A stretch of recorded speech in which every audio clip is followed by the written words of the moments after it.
राहुरी तालुक्यात दूध टँकर जळीत प्रकरणी 9 जणांवर दाखल केलेले 307 हे कलम वगळण्यात येणार असल्याचं आश्वासन मिळाल्यानंतर नगराध्यक्ष प्राजक्त तनपुरे यांनी तहसीलदार अनिल दौंडे यांच्या हस्ते लिंबू पाणी घेऊन आपलं उपोषण मागे घेतलंय। 2 दिवसांपूर्वी राहुरी तालुक्यातील गोटुंबे आखाडा येथील दूध टँकर जळीत प्रकरणी 9 जणांवर दाखल केलेले 307 हे कलम वगळण्यात येणार असल्याचे आश्वासन मिळाल्यानंतर नगराध्यक्ष प्राजक्त तनपुरे यांनी तहसीलदार अनिल दौंडे यांच्या हस्ते लिंबू पाणी पिऊन आपले आमरण उपोषण मागे घेतले। नगराध्यक्ष प्राजक्त तनपुरे यांनी अटक केलेल्या लोकांवर दाखल झालेल्या कलमांपैकी 307 कलम वगळण्यात यावे आणि शेतकरी मागण्या मंजूर व्हाव्या याकरिता राहुरी बाजार समिती समोर आमरण उपोषणास प्रारंभ करून रात्री जागरण गोंधळही घालण्यात आला।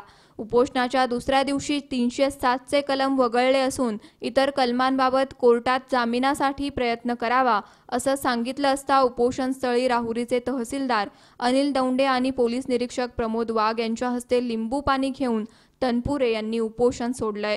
यावेळी काही जणांनी पोलीस शेतकऱ्यांवर खोटे गुन्हे दाखल करत असल्याचा आरोप करताच पोलीस निरीक्षक प्रमोद वाघ यांनी भावनाविवश होत निघून जाण्याचा प्रयत्न केला असता नगराध्यक्ष तनपुरेंनी समजूत काढून साहेब आपण बोलावे, आपली भूमिका मांडा असं सांगितलं।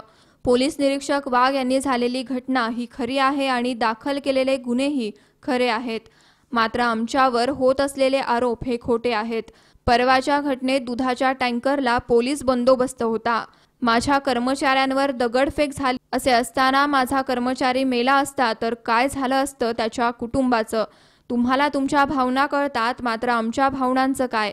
तुमची मागणी होती गुन्ह्यातील 307चं कलम वगळावे आणि ते कलम तपासातून वगळण्यात आलं आहे हे सांगण्यासाठी मी येथे आलो होतो। एका दिवसात आरोपींना MCR मिळवून दिलाय तरी देखील मात्र आमच्यावरच आरोप होतोय, हे योग्य नाही।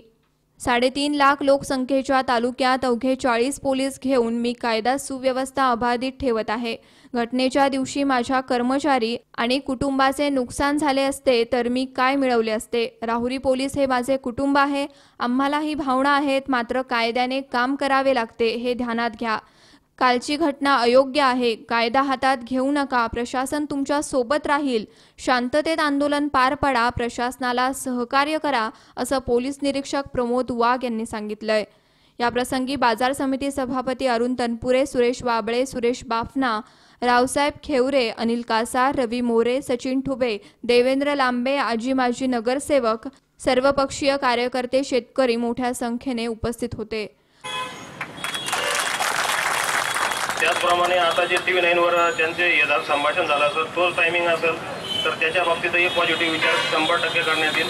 त्यांना अटक करण्यात आम्हाला कुठलेही स्वारस्य नाही, पण कृपया करून आमच्याही भावना समजून घ्या। 3.5 लाख लोकसंख्या असलेल्या तालुक्यामध्ये 40 पोलीस काम करतात, आम्ही शहीद व्हायला आलेलो नाही, कृपा करून लक्षात ठेवा। आमचे पण आई वडील आहेत, आम्हाला पण मुलं बाळ आहेत। जे काल परवा माहिती का जे 7 पोलीस होते ज्यांच्यावर दगडफेक झाली त्यांना मुलं बाळ आहेत, त्यांचे आई वडील आहेत, त्यांचा जर जीवाचं काय झालं असं त्यांच्या आई वडिलांना योग्य वाटलं नसतं। आणि जसं प्रत्येक ठिकाणी ज्यावेळी आंदोलन करण्याच्या याच्यामध्ये मी आंदोलकांनी स्वतः संपर्क साधतो, स्वतः रवी मोरे सांगतील, देवेंद्र लांबे सांगतील, तुम्ही उद्याची तुमची काय कशा पद्धतीची हे आहे हे विचारून सोबत त्यांच्या हे करून जेणेकरून भावना तर व्यक्त होतील पण कुठल्याही प्रकारचा कायदा हातात घेतला जाणार नाही या बाबतीत मी स्वतः पाहत असतो।